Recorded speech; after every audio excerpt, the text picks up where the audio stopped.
Long before the airplane, they were the undisputed masters of the skies. From simple hot air balloons to flying aircraft carriers, they would prove an elegant dead end in military aviation.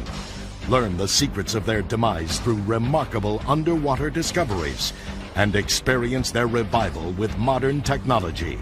They're airships. Next on Weapons at War.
June 26, 1991. The maiden voyage of the Westinghouse Sentinel 1000.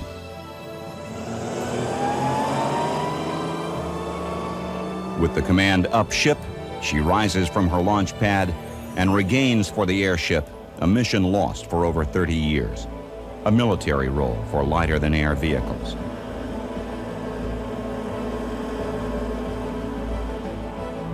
Although airships may be familiar sights as flying billboards and high-altitude platforms for television cameras, the Sentinel 1000 carries a complex network of electronic surveillance monitors, radar, and communications equipment. Proponents of the airship claim this new weapon is unmatched for range, endurance, and lifting capacity. In spite of its modern veneer, at the heart of the Sentinel lies a technology over 2 centuries old, an idea that sent man aloft more than 100 years before the flight of Orville and Wilbur Wright. There is something about an airship flying through the sky that attracts the attention of the viewers below. An airplane goes by, you don't give it a second thought. But when a blimp goes by, people stop, they pause, they look up, they see it going by. There is the sense of pause in our perception of an airship that says, this cannot be. This is incongruous. A thing of that size cannot hold in the skies. And so you look again, just to assure yourself that this is really so. The whole town turned out when they came. You betcha. Monsters, you wouldn't believe how big, how long they were. It was very exciting. There's something that big up in the air by itself with men out there running it. Oh, wonderful, wonderful to see.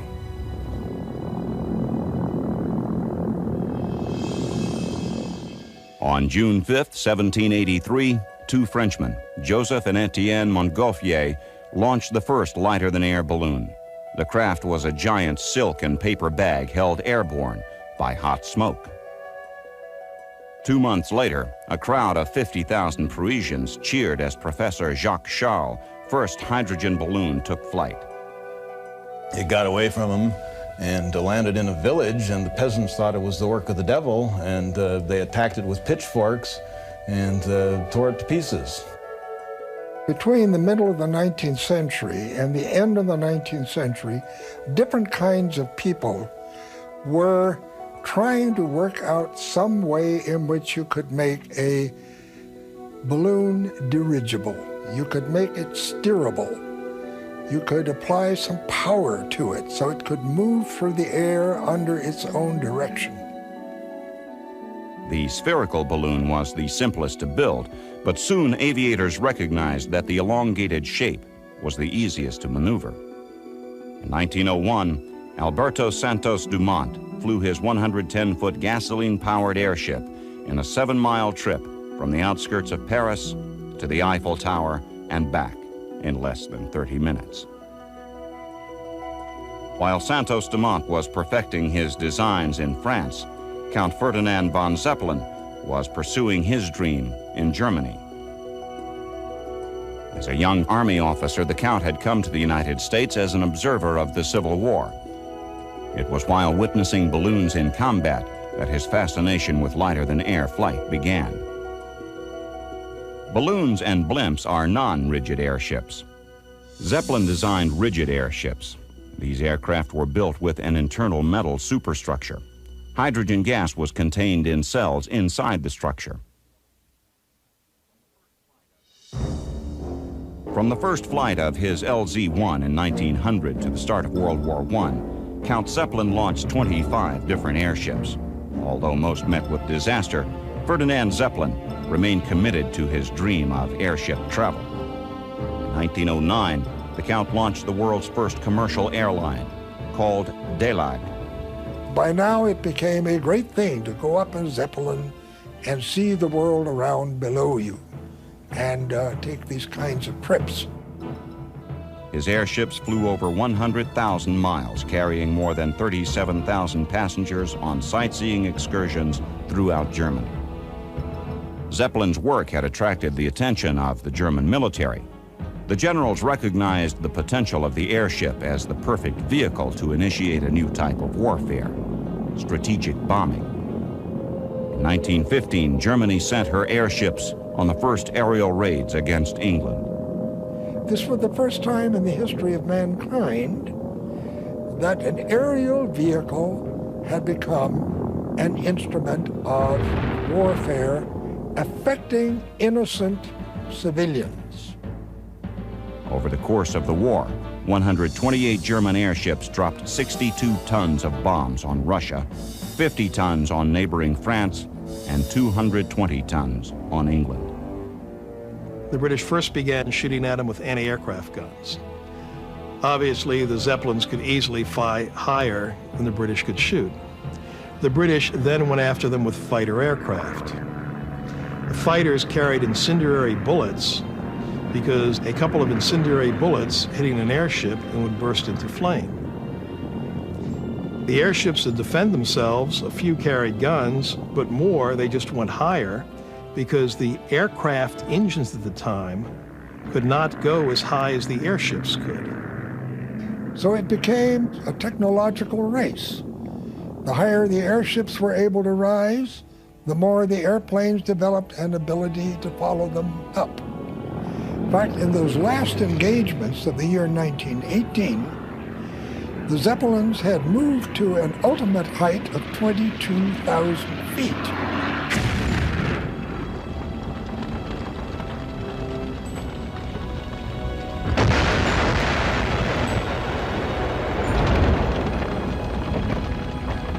They did kill somewhere between 500 and 600 men, women, and children, almost all of whom were non-combatants.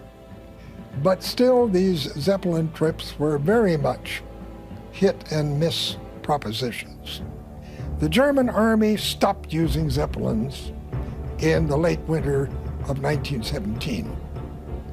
They simply found them too difficult to handle, too unreliable, too open to the vagaries of the weather, and not worth the cost and the effort of building, maintaining, stationing, and servicing them.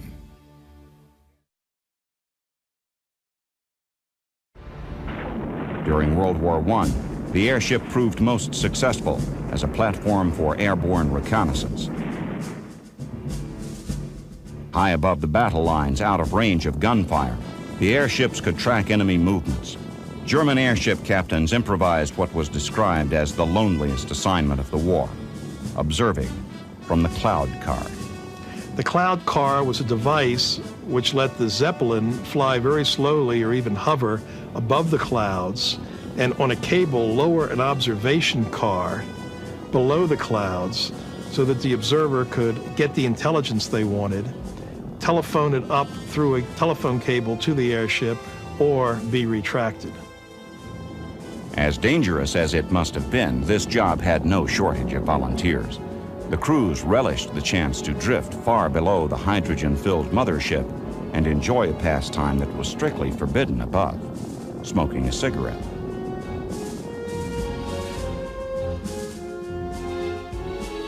The Allies also used airships for reconnaissance during the war. Observers were sent aloft in hydrogen-filled kite balloons to spot for the artillery and track enemy troop movements. We even had balloon corps within armies, where people were trained specifically to maintain, operate, go up in balloons, and report by a telephone cable that came down with the cable that winched the balloon up and down, report on enemy troops and enemy movements. They were the eyes of the Army in those days. And we had no satellites or high-flying observation aircraft. We had a great regard for them.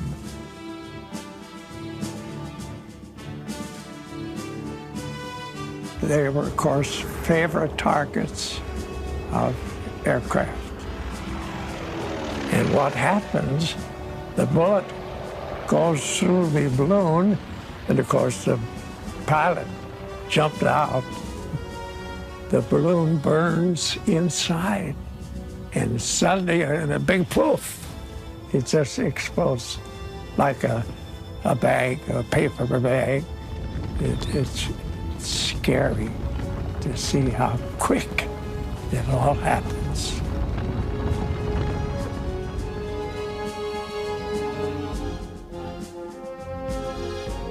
The British began rigid airship development late in the war, copying designs from downed German Zeppelins. In 1919, they launched their R-34, powered by 5 250-horsepower engines and traveling at a top speed of 63 miles per hour. The R-34 became the first aircraft to make a non-stop transatlantic flight. Its sister ship, the R-33, became the first airship to carry an airplane from the ground and launch it in flight.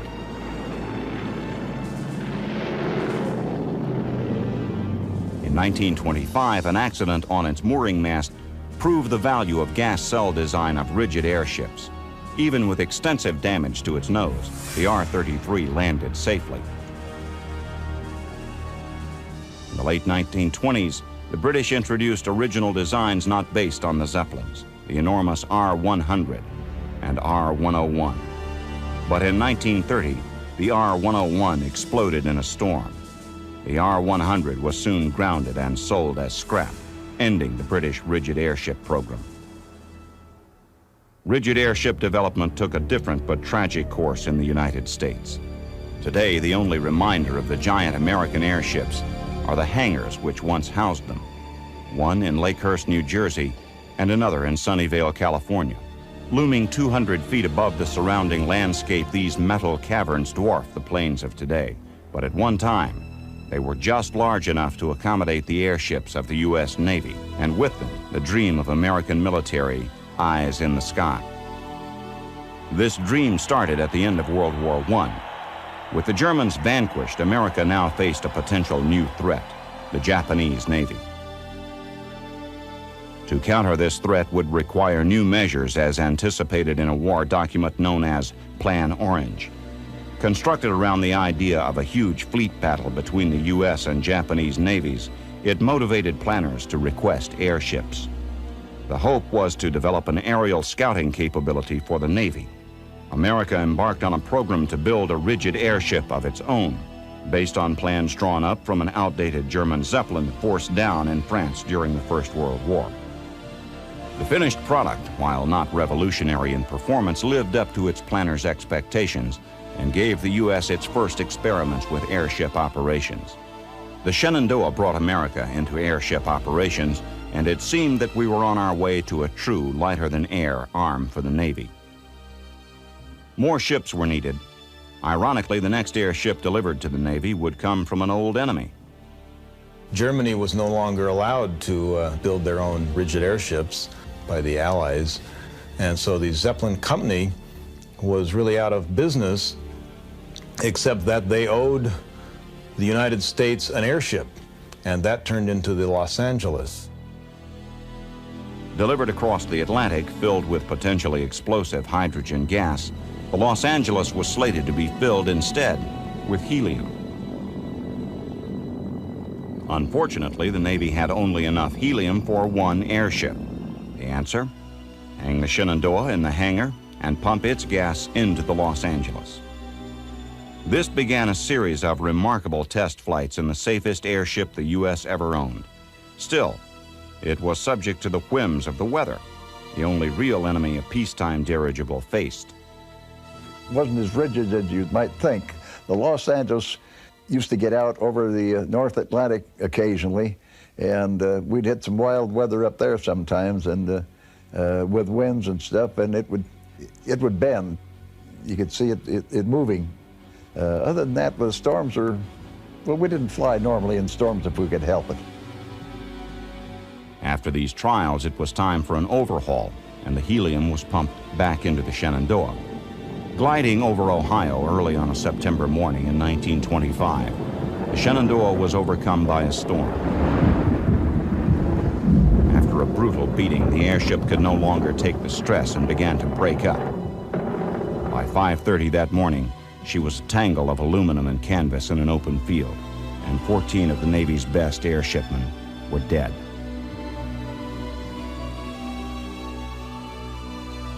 To replace the Shenandoah, the Navy decided to build two huge airships as naval scouts for the American fleet.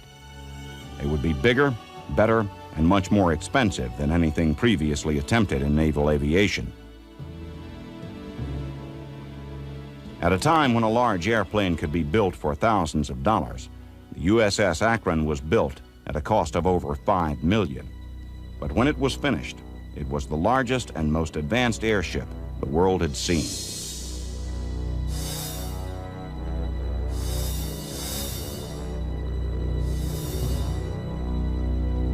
She seemed invincible, but was as fragile as any airship. Made of miles of dura-aluminum girder formed from metal scarcely thicker than the bottom of a soft drink can, she was covered with thin cotton cloth. First it was doped, and it was clear dope until it dried up tight, and then aluminum pigment covering was put on it where you got that silvery look on the outside of it. Still, the Akron was a technological marvel. The airship's power plants, 8 German-built Maybach V-12 engines, were contained in the hull where they could be worked on during flight with relative comfort.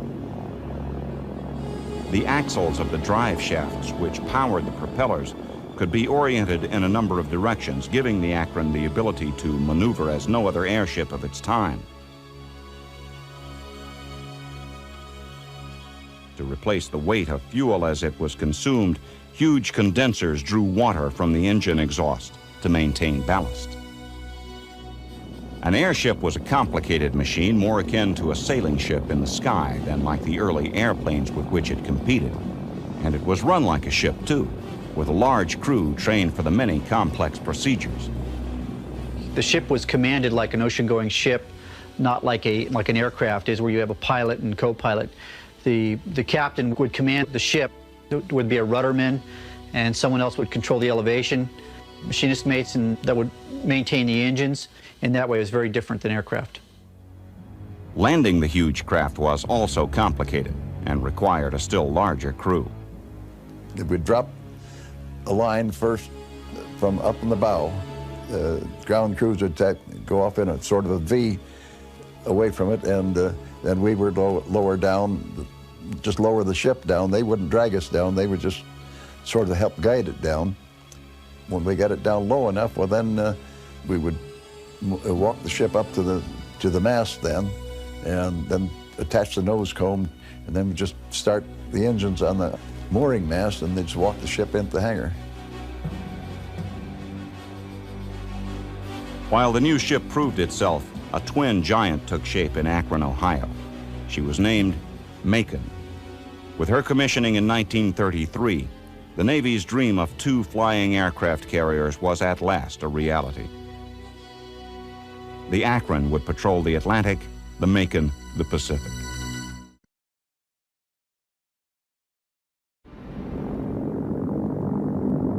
We intended to use the Akron and Macon as flying aircraft carriers.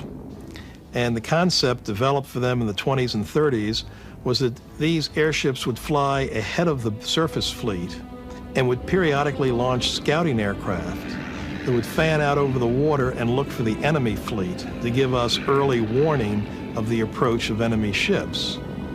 Then the scout planes would fly back to the Akron and Macon, be recovered, put up in their hangar, and if enemy airplanes try to attack the 2 airships, they would launch fighter planes, Sparrowhawks, the same way to engage and shoot down the enemy fighters. To fulfill the role of scout plane and defensive fighter, the Curtiss Wright Sparrowhawk was selected. Chosen primarily for its small size, the Sparrowhawk, unremarkable as a carrier-based plane, seemed well suited to the giant airships. Supported above by a crane, they could be lowered one by one through an opening in the bottom of the hull, and from there, launched into the air. Like an aircraft carrier, the airship would turn into the wind, and the tiny planes would rev their engines as they hung from a metal bar called the trapeze. Barely above stall speed, they would drop when released until they gained sufficient lift to fly their mission. Recovery was the reverse procedure, as they flew up to meet the airship. Problems cropped up from time to time and were handled with typical Navy ingenuity. The system was meant to be practical, not elegant. When the airship took off from Moffett, what would happen is the planes would stay on the ground and wait till the airship got up to a certain elevation and then fly off from Moffett and then attach up onto the mothership. And at that stage, the crew would take the landing gear off the aircraft and attach extra fuel tanks to the Sparrowhawks to increase their scouting range. At that stage, the Sparrowhawks were pretty much committed to landing back on the Macon because they had no other place to land. For the first few months of 1933, the Akron was busy with fleet maneuvers and public relations flights. If there was a desperate pace to the schedule, it may have been because the Navy had spent big on its new airships and Congress wanted to see results. Following 2 fleet exercises, the results were still inconclusive. The big airship was really more of an experimental test bed rather than a proven design, and once again, bad weather intervened. Cruising along the east coast on a clear April night, the Akron was overtaken by the worst storm of 1933. The commanding officer fought long and hard to keep her aloft, but shortly after midnight, gusting wind forced her downward from an altitude of about 1,600 feet until her lower tail fin struck the water. Dropping ballast, she clawed for altitude, but the damage was done. The tail was held fast by the raging sea. Minutes later, the Akron broke up, and by the time rescuers arrived, 72 of 76 crew members were dead. It was a deadly scenario that would become hauntingly familiar to the U.S. Navy. Many of the best airshipmen died in the Akron accident, including a staunch supporter of the program, Rear Admiral William A. Moffett, the head of the Navy's Bureau of Aeronautics. Only the Macon remained to carry on the case for rigid airships. There was no margin for error, no time for mistakes. She immediately began a series of long-range continental crossings, public relations flights, and fleet exercises. While skepticism in official circles began to cloud the future of the Naval Airship Division, the Macon continued to perform. But in April of 1934, on her way to Florida, the airship was flying over a mountainous region of Texas when she was struck by a gust of wind. This caused damage to a rear fin mount, exposing a weakness which would later prove fatal.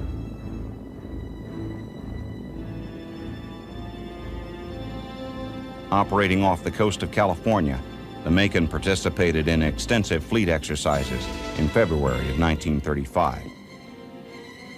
The big ship had scored a number of successes against the simulated opponent, and spirits were high. With her 4 scout planes secured in her belly, Macon made a wide turn and headed north to her home at Moffett Field in Sunnyvale, California. Back on February 12, 1935, when the Macon was trying to reach Moffett Field, they were a few miles from the coastline, and there was a moderate storm off the coast that they were running into.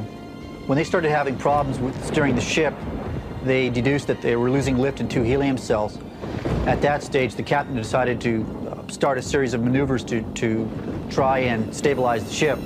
One of them was to drop some ballast because he lost his lift. So the crew was ordered to drop some ballast. They tried to use the dynamic lift of the propellers, and they were configured to try and steer the ship vertically. As the Macon rose above her service ceiling, she began to bleed precious helium. Losing lift, she fell towards the sea, and Commander Wiley ordered the crew forward to prepare to abandon ship.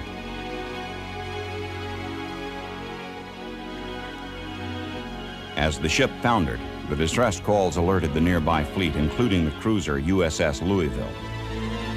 The radio transcriptions still sound urgent some 60 years later. Following from the Macon, quote, falling, unquote. All ships turn on searchlights and cover assigned sectors. Do not set off rockets or flares. Report direct to the Commander-in-Chief of the U.S. Fleet when survivors are picked up. It's always rough off point, sir, but it was really rough that day.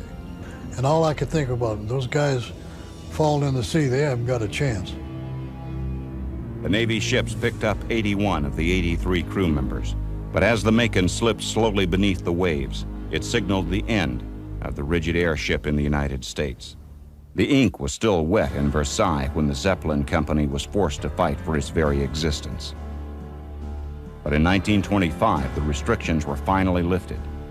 The airship makers set out to build another rigid under the leadership of Dr. Hugo Echner, a dynamic and charismatic man. Money was found, and the airship LZ-127 was built. Named the Graf Zeppelin, by airship standards, it was a luxury liner. But it appeared more like a World War I Zeppelin. It was called the Lucky Airship, but its long history of safe flights had another origin. It was lucky because Dr. Hugo Echner flew it with absolutely intensive caution. He never risked his airship for anything.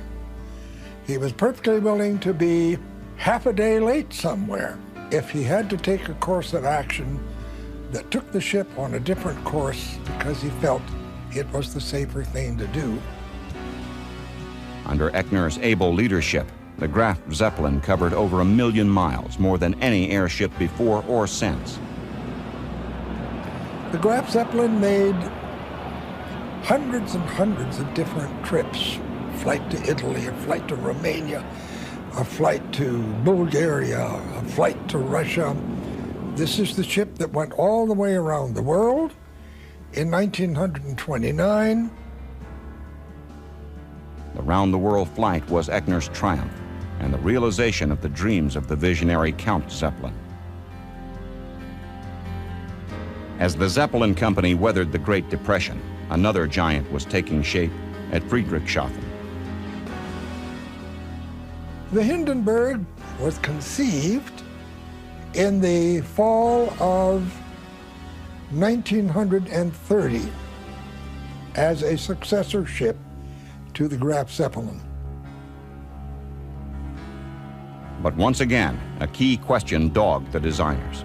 To fill the new airship with hydrogen, abundant and cheap, but dangerous, or helium, safe but nearly impossible to get from America, the only source. The Congress had made very stringent laws against the export of helium, except at 1 cubic foot at a time for scientific experimental purposes. And so, the airship flew with hydrogen. 1936 saw the Hindenburg fly to America 10 times and to Brazil 6 times. The new passenger liner began its 1937 season, a commercial success. There are a number of important persons on board. Then chance, aided by the choice of hydrogen for lift, once again intervened. As the Hindenburg was closing on Lakehurst Naval Air Station on the stormy evening of May 6, 1937, crews of Navy ground handlers, over 200 strong, ventured into a light misting rain to haul down the great ship. What happened next is seared into the minds of a generation.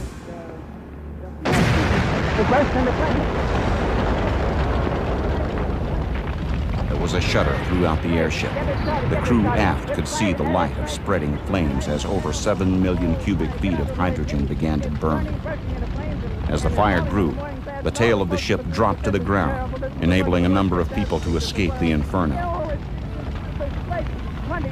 400 or 500 feet into the sky. It's a terrific crash, ladies and gentlemen. The smoke and its flames now. And the finally, the nose section fell, and the ship crashed to Earth. 62 terrified survivors fled from the wreckage. I can't even talk to people. His friends are on there. I can't talk, ladies and gentlemen. While many theories have been put forward to account for the disaster, few are supported with any real evidence. Sabotage or accident? We will never know.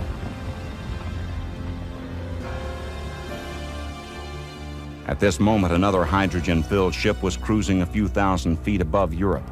It was the lucky ship, the Graf Zeppelin. The news flashed to the ship's captain and was kept from the passengers until landing.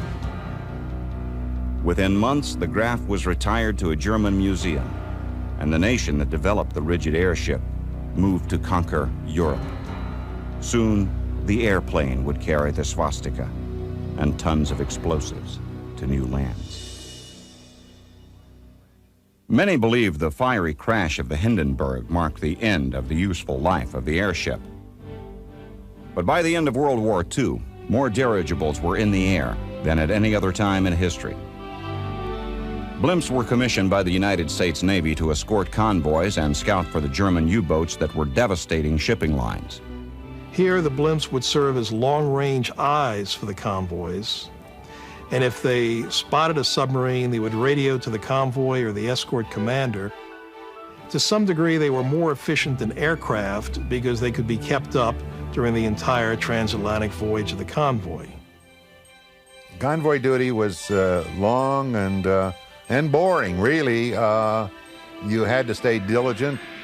You met them at dawn, wherever your assignment was, and you stayed with them until dark. The mainstay of the U.S. blimp fleet was the K-class dirigibles. The 168 blimps launched by the Navy during the war, 134 were K-ships. The K-types were the only airships that were actually used in wartime patrol. We had a 50 caliber machine gun fore and a 30 caliber aft, and we carried 4 Mark 7 depth charges. They were 550-pound depth charges. Blimps would search for enemy submarines using magnetic airborne detectors known as MAD, or MAD gear.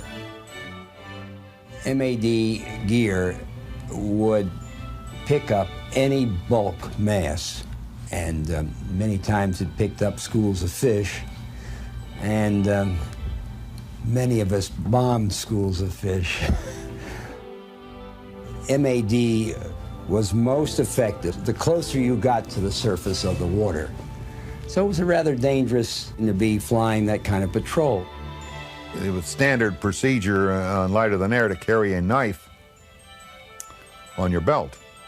The knife on your belt was intended to, should they crash, cut your way through the bag to get yourself out of there, because the helium is like water, you can't breathe it. And you'll drown in helium. If they sighted a submarine, they themselves were so slow that they could only marginally bring an attack against the submarine. Here, manned aircraft, either land-based or aboard carriers, were much more efficient.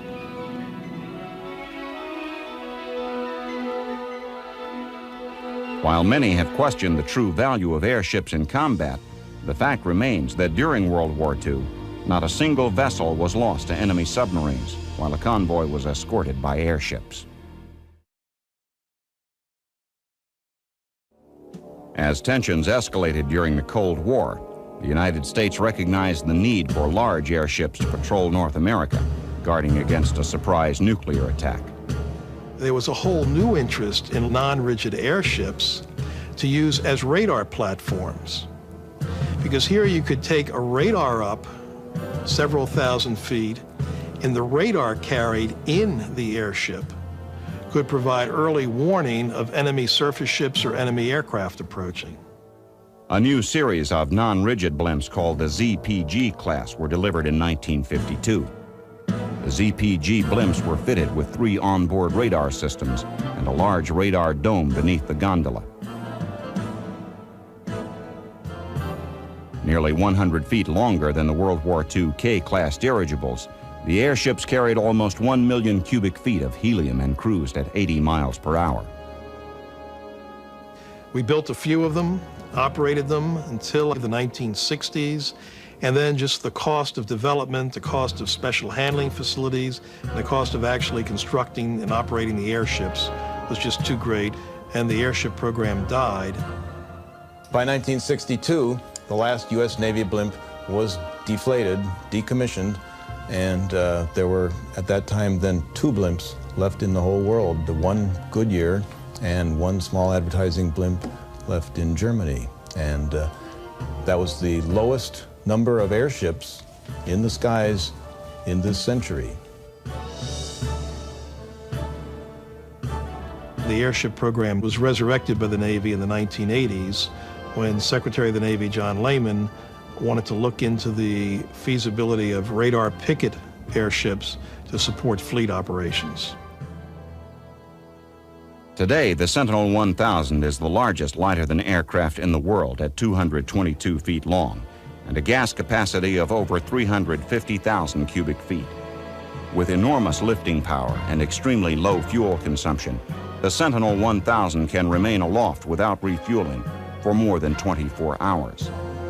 The United States Navy envisions a primary role as a long-endurance platform for airborne radar to counter high-speed cruise missiles.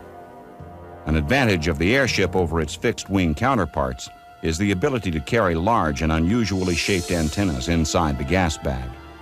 Housed internally, these antennas do not interfere with the aerodynamics of the aircraft. Powered by twin diesel engines generating 2,400 horsepower, the Sentinel achieves a top speed of over 60 knots. For takeoff, the airship needs only a surface area with a radius of 300 feet. The airship is surprisingly durable if hit by enemy fire. The shape of the blimp is maintained with very low internal pressure, so if punctured, the gas does not escape rapidly.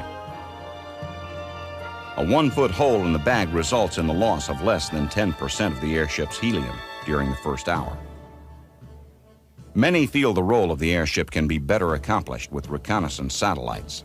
But with the launch of the Sentinel 1000, proponents hope the airship will once again regain a prominent place in the history of flight. The Navy's last blimp was decommissioned in 1962, and the rigid airship saw its end with the dawn of the Second World War. But somewhere below the cold waves of Point Sur, California, lies the wreck of the USS Macon. With it are the last artifacts of a vanished era of aviation history. In the late 80s, members of the Monterey Bay Aquarium Research Institute, known as MABARI, found a fragment of the Macon which had been residing literally under their noses. We were looking for more clues as to where we might be able to find the Macon's location. We had a piece of girder structure that a fisherman brought up. We were able to locate the fisherman, and he provided us with enough information that we could, that led to a successful dive with the U.S. Navy in 1990. The Seacliff crew were able to find the main debris field pretty much as advertised within about 10 minutes. So I was very relieved that everything went so well. It was very exciting. With this tantalizing discovery, events quickened. A more thorough effort was mounted through the Institute, and their research vessel headed out to sea. A robotic submersible known as an ROV was sent over the side. Within minutes, it came to rest in 1,500 feet of water. Before it spread the wreck of America's last airship. We were able to map out a likely scenario of how the airship broke up. It appears that maybe it broke up into thirds as it went down, and that maybe the tail section was actually not in the two fields that we'd found.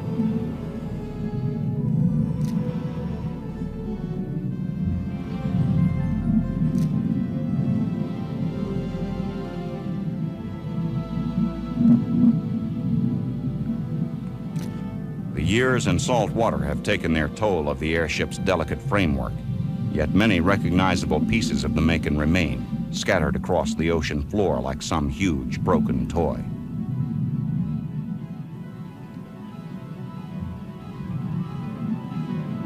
The airship's docking nose cone used to moor it to the mast at Moffett Field is now a rusting hulk.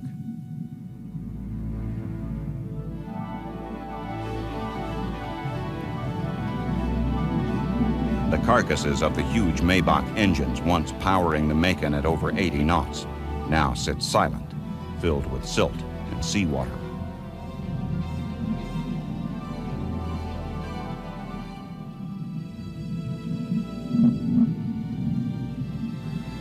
A jumble of dishes from the galley, once feeding hungry airshipmen, are now picked clean by deep-sea scavengers. A burst fuel tank, others of which were thrown overboard in 1935 in desperate efforts to keep the airship buoyant in its last moments, are now a haven for shy fish. The door to the control car laying flat, surrounded by wire, cabinets, and other tools of command, all lie undisturbed.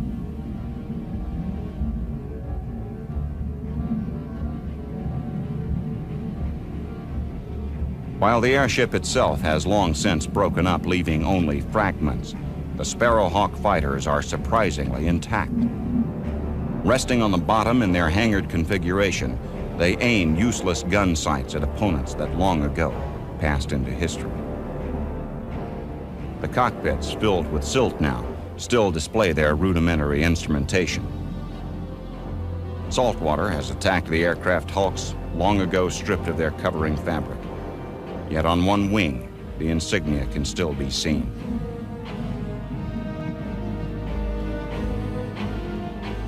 One last solitary Sparrowhawk resides in the Museum of Naval Aviation, but these planes will stay where they are, never again to see the skies in which they once flew. They will remain here with the Macon as monuments to men lost and a war fought and won without them.